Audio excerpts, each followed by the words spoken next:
The Boston Red Sox have a major problem. The Triston Casas struggles continue, and it's taking a toll on this offense as a collective. I'm here to break down how Casas has really started this year and how the fuse is really running shorter and shorter. Welcome back to Red Sox Digest. I'm Houston. We're going to be breaking down all of that on this episode of Red Sox Digest. But before we get to the news and information, please do remember, if you're a part of the near 90% currently watching this video, not currently subscribed to the channel, to scroll down and click that subscribe button if you want to stay up to date on everything Boston Red Sox. We do appreciate all the love and support. So again, thank you guys tremendously for everything. But now let's get to it and break down the early season struggles with Triston Casas and really what to do with a struggling Triston Casas. Now, going into this regular season, during the offseason, there was massive conversations around Triston Casas, like there has been for the last 2 to 3 seasons, in the sense of potential upside and the optimism surrounding the young, what seemed to be very talented player in Triston Casas, someone who was projected and expected to hit 40 plus home runs this season, batting in the 4 or 5 hole for this Red Sox offense that everyone expected to be very potent, with him being really in the middle of all of it, hitting for a lot of power and a decent average. But up to this point in the year, Triston Casas has simply been horrible. And I don't want to make this video slamming Casas, because I really would love to see him become a substantial piece in this offense for the Boston Red Sox, where, again, the Red Sox offense is just flat out dominant, and Casas is one of the substantial pieces of that offense. But again, up to this point, he has been, I can't sugarcoat it. There's no way to sugarcoat it. He has been horrible. And it's not just like he's 1 for 5 and he's not hitting the ball hard, but he's hitting it into gaps. He's not hitting any home runs, but he's hitting for a decent average. He's not making contact. When he does, it's not great. There's no good results. Yes, he did have a walk-off. We'll call it a single, because with his speed, even off the wall, it probably wasn't 2 bases for him. And again, we'll get into that in just a second, as we'll just get into that in a second. But 3 games ago against the Chicago White Sox, it went to the 10th inning, and Triston Casas did hit a ball off the walls, scoring Alex Bregman, which I'll play for you guys here now so you can see Casas' swings and the mechanics into it, and really how he showed the ability to use his power to hit to opposite field and go off the green monster. But again, it's just been so little and just a lack thereof of what we're about to see, that it is a substantial problem. So here's that video, again, the one and only highlight from Triston Casas and what it feels like to be the entirety of the season. And then we'll break down the rest of this, really the statistical numbers that he has posted up to this point. So here's that walk-off win against the White Sox just a few games ago. It's been good with the bases loaded. And a high fly ball into left field, backing up Benintendi, still backing up, and that ball is off the green. Here comes the run. Bregman will score, and the Red Sox win it. So Casas hits a double.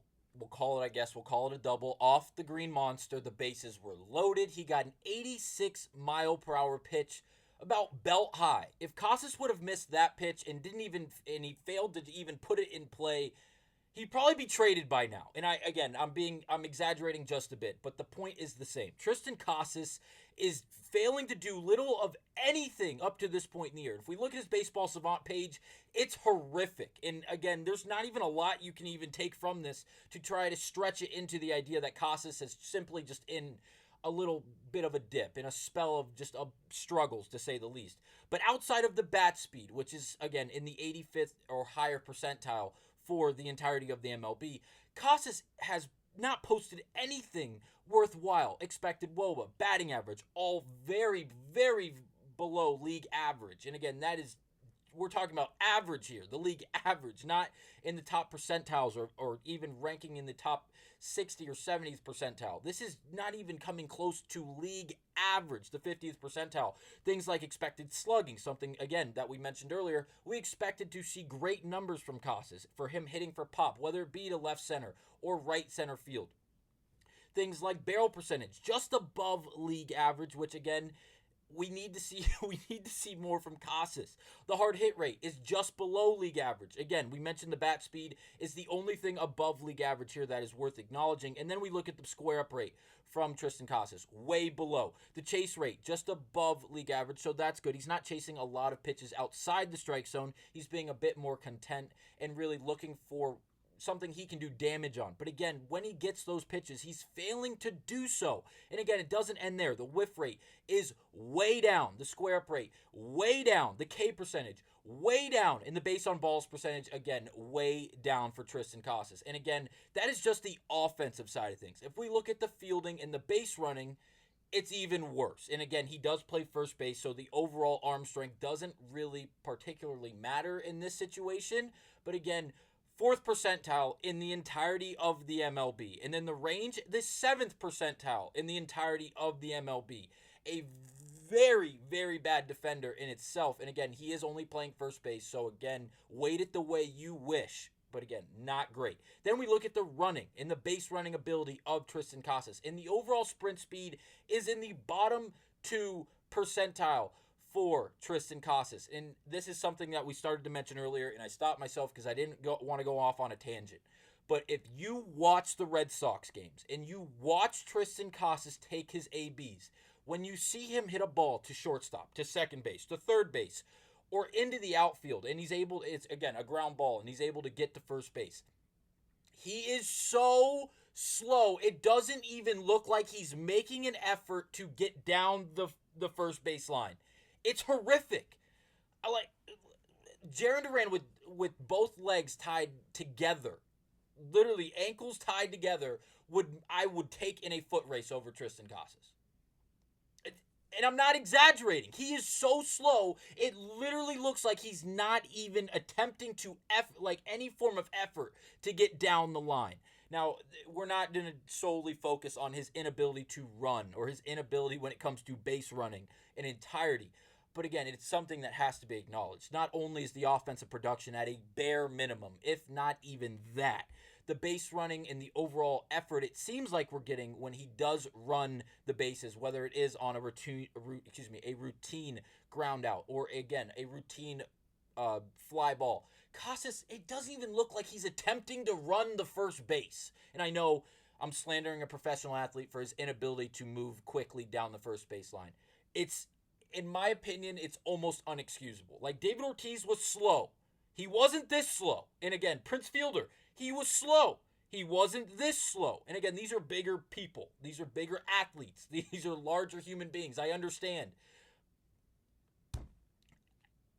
Let me know down below if I'm the only one with this opinion. I would love to know, because right now, I know the offensive production is down, but when I see Casas walking down the first baseline, my skin crawls. I want to pull my hair out of my head. It's infuriating. Now, Casas, that's not the only thing we're going to acknowledge from Triston Casas. Now, here we go. So, Triston Casas, and this is, again, MLB.com. You go to the stats. They have every statistical category number that you're looking for. It doesn't matter. They have it. Triston Casas, if you go to the MLB and you filter by players, so it's individual players rather than the team statistics, and you filter by average, and you click on average, so you go from the top batting average down from number 1 in average, which I believe right now is Aaron Judge, and then you work your way down, it'd be the top average hitters in the MLB. If you click average again, it filters from worst to the best. So you flip the averages, and you flip really the entirety of the graph, or the entirety of the charts, if you will. Casas ranks in the bottom 15 of the league when it comes to average. He's batting 158 on the year. He's been horrible. And outside of that double that I showed you, and again, it hurts me to say double, because I don't even believe he would have gotten to second base with the amount of traffic on the bases, as well as his lack of speed overall. It's mind-numbing to think how just drastically bad Triston Casas has been up to this point.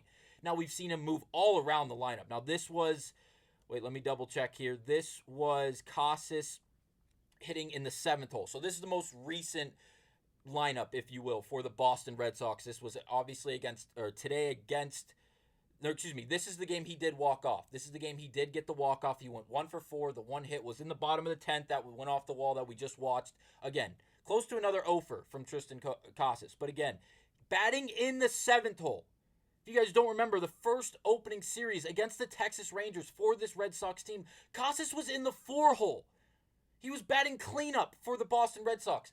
From the opening series, he has moved from the 4 hole down to the 5 to the 6 and now to the 7th hitter in this Boston Red Sox lineup. Now, granted, players like Wilyer Abreu, players like Alex Bregman, players like Rafael Devers, who did not start the greatest, specifically speaking about Devers, have found a groove. And they were either hot to start the season, have kind of mediated off, and have maintained a good average up to this point, Wilyer Abreu.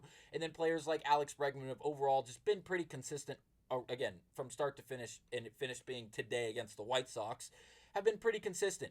Casas has been pretty consistent at just having an inability to put bat on the ball and do anything productive at the plate. Now, baseball, it's a hard sport. And if you claim it's not, you're crazy. Hitting a baseball and hitting 300, going 3 for 10, you are one of the best players in the sport. And I understand that. But when you are Triston Casas and you have the level of optimism surrounding you, this is not the numbers that you should be putting up. And again, it's hard to watch. It's hard to really witness because of someone in myself who supported Casas and was really optimistic going into this season, because the last 2 years, yes, he's been riddled with injuries. And when he was on the diamond, he was pretty damn good in the moments he got. But again, it was very, very minimized because of the lack of appearances due to injury. This year, we expected him to be healthy. He started the season.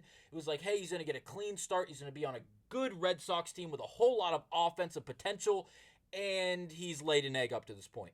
Now, the last thing I'm going to wrap up this video with was back in the offseason, not the postseason, when Triston Casas was being interviewed about the Rafael Devers speculation and drama surrounding Alex Bregman, or involving Alex Bregman, surrounding the third base position, who will be playing third and who will be playing second. Triston Casas had a very interesting answer, because he said Devers should be the third baseman for the Boston Red Sox. Bregman can go play second, because that is Devers' position. That is his position. That's who's been the Red Sox third baseman. He should continue to be the Red Sox third baseman because he's Rafael Devers. And he claims that they have enough. And again, I'm paraphrasing. I apologize. I thought I was going to be able to find the tweet with the exact quote surrounding Christian Campbell from Triston Casas. I couldn't, but it was this same exact interview and really press conference, if you will.